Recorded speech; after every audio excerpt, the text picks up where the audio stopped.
Good evening. प्रवासी मज़दूरों के लिए अपलोड किए गए मेरे वीडियोज़ आपने देख लिए होंगे। अगर नहीं देखा है तो मेरे चैनल को सब्सक्राइब करके और प्रवासी मज़दूरों के लिए उत्तर प्रदेश की योगी सरकार के द्वारा क्या क्या योजनाएं शुरू की गई हैं, क्या क्या राहत उन्हें दी जा रही है, इसकी पूरी जानकारी आपको मेरे चैनल से मिल जाएगी। फ़िलहाल मैं आपको बता दूं कि दूसरे राज्यों से उत्तर प्रदेश लौटने वाले प्रवासी श्रमिकों की संख्या 26 लाख से ऊपर पहुंच गई है। और इस वीडियो में मैं आपको बताने वाला हूं कि उत्तर प्रदेश की योगी सरकार के द्वारा 9.5 लाख कामगारों के रोजगार के लिए उद्योग जगत से करार किया गया है।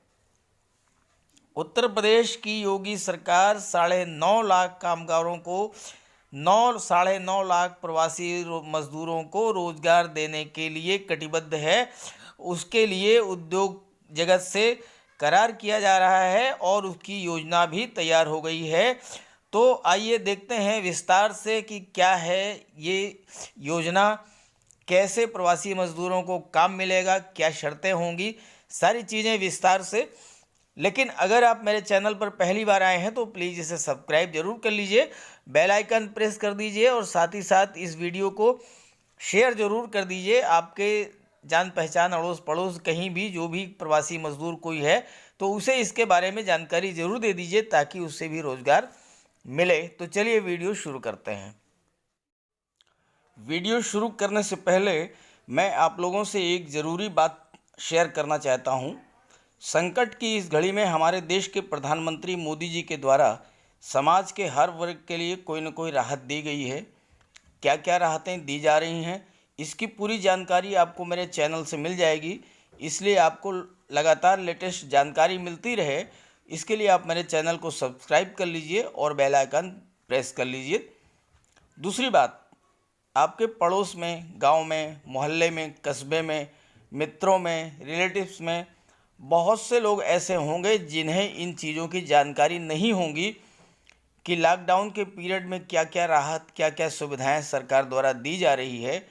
तो इसकी जानकारी उन्हें भी मिलती रहे, इसके लिए आप मेरे वीडियोस को उन्हें शेयर कर दीजिए, शेयर ज़रूर कर दीजिएगा ताकि सभी को जानकारी मिलती रहे। और तीसरी बात, देश के किसी भी कोने में कोई भी जॉब, कोई नौकरी, रोज़गार, कोई भी सूचना आपको मेरे चैनल से मिल जाएगी। स्वरोजगार के लिए ऋण कैसे मिलेगा, इसकी जानकारी भी आपको मेरे चैनल से मिल जाएगी। उद्यमियों के लिए नए नए अवसर कहाँ हैं और देश विदेश की लेटेस्ट घटनाएं क्या हैं, इन सभी की जानकारी आपको लगातार मिलती रहेगी। तो इसके लिए आप मेरे चैनल को सब्सक्राइब करके बेल आइकन ज़रूर प्रेस कर दें और साथ ही साथ मेरे सभी वीडियोस को देखने के बाद आप अपने सभी मित्रों को, अपने संबंधियों को, अपने जान पहचान वालों को शेयर ज़रूर कर दीजिएगा ताकि उन्हें भी इसकी जानकारी मिल जाए। तो आइए देखते हैं कि लेटेस्ट अपडेट क्या है। तो देखिए, ये है लेटेस्ट अपडेट 28 मई 2020 3:49 PM लखनऊ। 28 मई देश के विभिन्न हिस्सों से प्रदेश लौट रहे प्रवासी कामगारों की स्किल मैपिंग कर डाटा बैंक बनाने में जुटी योगी सरकार की मुहिम उद्योग जगत को बेहद रास आ रही है। कामगारों को रोजगार के साथ उद्योग जगत को सुविधा प्रदान करने के सरकार के ठोस फैसले का नतीजा है कि अब कारोबारी संगठनों और सरकार के बीच करार होने जा रहा है। मतलब ये स्किल मैपिंग की जो व्यवस्था की गई है, तो इस मुहिम से जो है उद्योग जगत को भी लाभ मिलने वाला है और कामगारों को भी लाभ मिलने वाला है, उन्हें भी रोज़गार मिलने में सुविधा होगी।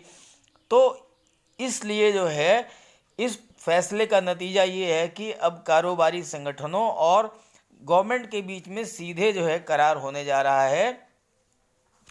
इसके तहत मुख्यमंत्री योगी की प्रयासों की बदौलत Indian industries association IIA, national real estate development council NAREDCO, confederation of Indian industry CII और उत्तर प्रदेश सरकार के बीच शुक्रवार को 9.5 लाख कामगारों और श्रमिकों के लिए बड़ा करार होगा। 9.5 लाख कामगारों और श्रमिकों के लिए बड़ा करार होगा। आईआईए और सीआईआई एमएसएमई इकाइयों और नरेडको जो है ये रियल एस्टेट संस्थाओं का समूह है। तो अब आप ये समझे कि इन संस्थाओं का क्या कार्य रहेगा, कैसे ये जो है प्रवासी श्रमिकों को रोज़गार दिलाएंगी, कैसे ये जो है सरकार और उद्योग जगत के बीच में मीडिएटर की भूमिका निभाएंगी, कैसे मज़दूरों को लाभ मिलेगा, इन सारी चीज़ों को आइए ध्यान से समझते हैं। तो इस तरह उद्योग जगत और सरकार के बीच ये जो संगठन है ये सेतु का काम करेंगी, पुल का काम करेंगी। दोनों संस्थाएं एमएसएमई इकाइयों और अन्य उद्योगों तक पहुंच बनाएंगी। रियल एस्टेट के प्रोजेक्ट और एमएसएमई सेक्टर में किस तरह की श्रमिकों की कितनी मांग है इसका आकलन व श्रेणीकरण करेंगी। यानी ये जो संगठन है ये संगठन इस बात को कैलकुलेट करेंगे कि किस सेक्टर में कितने श्रमिकों की मांग है और किस तरह के श्रमिकों की मांग है। फिर स्किल मैपिंग डाटा बैंक के रिकॉर्ड से श्रमिकों और कामगारों को रोजगार दिलाने का काम किया जाएगा। दरअसल देश के विभिन्न हिस्सों से उत्तर प्रदेश लौट रहे प्रवासी कामगारों की स्किल मैपिंग कर डाटा बैंक बनाने का कार्य किया जा रहा है। इसको देखते हुए आईआईए ने प्रदेश सरकार के इस स्किल मैपिंग डाटा बैंक से करीब 5 लाख श्रमिकों और कामगार की मांग की है। आईआईए ने 5 लाख श्रमिकों और कामगारों की मांग की है। नरेडको ने 2.5 लाख श्रमिकों की मांग की है और सीआईआई ने 2 लाख कामगारों की मांग की है। तो इस तरह से 9.5 लाख कामगारों की मांग की है। तो देखिए, जबकि लॉकडाउन चल रहा है फिर भी लॉकडाउन के दौरान ही लाखों की संख्या में कामगारों की मांग जो है ये योगी सरकार की बहुत बड़ी कामयाबी है, बहुत बड़ी उपलब्धि है कि प्रवासी श्रमिकों को प्रदेश में आने के बाद ही जो है उनको रोज़गार मिल जाएगा, उनको काम मिल जाएगा और उनकी समस्या जो है वो दूर हो जाएगी। तो अब आइए बात कर लेते हैं कि श्रमिकों को तेज़ी से रोज़गार मिले इसके लिए क्या कार्य किया जा रहा है। तो मुख्यमंत्री योगी आदित्यनाथ ने वरिष्ठ अफसरों के साथ बैठक में कामगारों व श्रमिकों को तेज़ी से रोज़गार प्रदान करने पर मंथन किया। मुख्यमंत्री जी का मिशन है हर हाथ को काम, हर घर में रोज़गार प्रदान करना।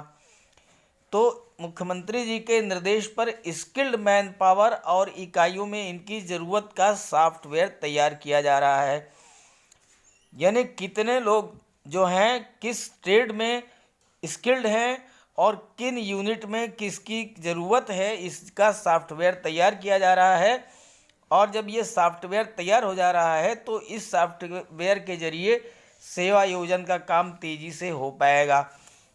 किस इंडस्ट्री को ज़रूरत है, किस यूनिट को ज़रूरत है, किस तरह के मज़दूर की ज़रूरत है, किस श्रेणी के मज़दूर की ज़रूरत है, कारपेंटर चाहिए या पेंटर चाहिए या राजगीर चाहिए या लेबर चाहिए, किस तरह का चाहिए। तो ये इसका सॉफ्टवेयर जब तैयार हो जा रहा है तो इसके आधार पर तुरंत जो है सेवा योजन हो जाएगा, यानी तुरंत काम जो है रोज़गार जो है वो मिल जाएगा। तो उद्यमों को आगे बढ़ाने और चलाने में मुख्यमंत्री योगी की भूमिका से उत्साहित उद्योग जगत सरकार के कदम से कदम मिला करके चल रहा है। एक साथ प्रशिक्षित मानव संसाधन मिलने से उद्योग जगत की भी आवश्यकता पूरी होगी। मतलब उद्योग जगत को ढूंढना नहीं पड़ेगा मैन पावर उनको जो है गवर्नमेंट अपने आप जो है जब अवेलेबल करा रही है तो उनका काम तेज़ी से पटरी पर आ जाएगा। और इस वजह से सरकार की इस पहल को लेकर उद्योग जगत में भी बेहद उत्साह है। और जब उद्योग जगत में उत्साह है तो स्वाभाविक रूप से जो कामगार हैं, जो मज़दूर हैं, उन्हें तो कार्य मिलना ही मिलना है, उन्हें तो रोज़गार मिलना ही मिलना है। तो अब एक चीज़ और बात कर लेते हैं कि क्या ट्रेनिंग और अप्रेंटिस की भी कोई व्यवस्था इसमें है। तो अगर ट्रेनिंग और अप्रेंटिस की बात करें तो मुख्यमंत्री के निर्देश पर औद्योगिक इकाइयों में श्रमिकों और कामगारों के लिए अप्रेंटिस और ट्रेनिंग का भी इंतजाम करने की कवायद की जा रही है और अप्रेंटिस के दौरान सरकार और औद्योगिक समूहों से अप्रेंटिस भत्ता दिलाने का भी निर्णय किया गया है, जो कि श्रमिकों के हित में है। तो ये थी आज की लेटेस्ट अपडेट। अब आप इसे अपने सभी ग्रुप्स में फ्रेंड्स को शेयर कर दीजिए। आप जानते हैं नॉलेज इज पावर, और आप ये जानकारी, ये वीडियो जितना ज़्यादा से ज़्यादा लोगों तक शेयर करेंगे उतना ही लोगों की जानकारी बढ़ेगी, उन्हें इसका लाभ मिलेगा। तो संकट की इस घड़ी में इस शुभ कार्य को तुरंत कर डालिए, ये भी एक तरह की समाज सेवा है। अगर आपके एक वीडियो शेयर करने से किसी पीड़ित व्यक्ति को नई जानकारी मिलती है, उसे रोजगार मिलता है, उसे लाभ मिलता है, तो ये बहुत बड़ी समाज सेवा होगी जो कि आपके द्वारा की जाएगी। तो इसलिए बिना किसी देरी के इस वीडियो को ज़्यादा से ज़्यादा लोगों तक शेयर कर दीजिए। मेरे चैनल को सब्सक्राइब करके बेल आइकन प्रेस कर दीजिए। Okay, thank you.